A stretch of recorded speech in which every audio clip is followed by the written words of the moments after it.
The word jihad is mentioned in the Quran about 41 times.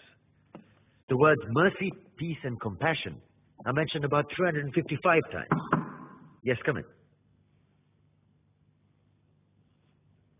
Come on in, Riaz. Sit down, please. Contrary to popular belief in most Western cultures, Islam is a religion that preaches peace and tolerance. Yes, Patricia.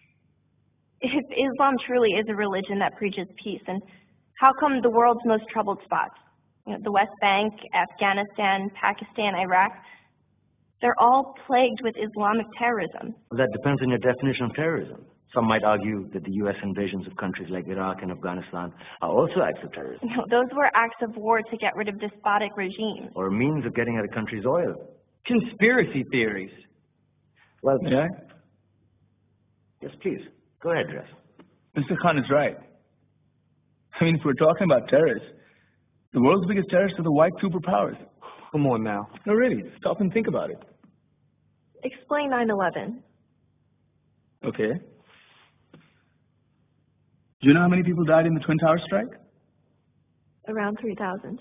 And do you have any idea how many people died in the bombing of Afghanistan? Take a wild guess.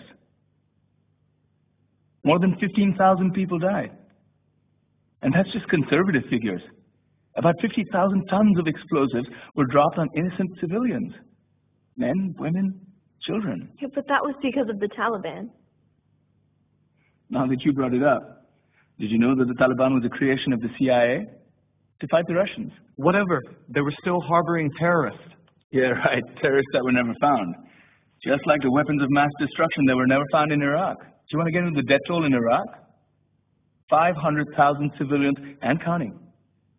And what do Britain and America say when they don't find these weapons? It's simple.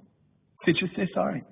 And still refuse to relinquish control of these countries. What are you trying to say? What I'm trying to say is that just because you're American, wear a fancy suit, and call yourself the president, doesn't make you any less of a terrorist.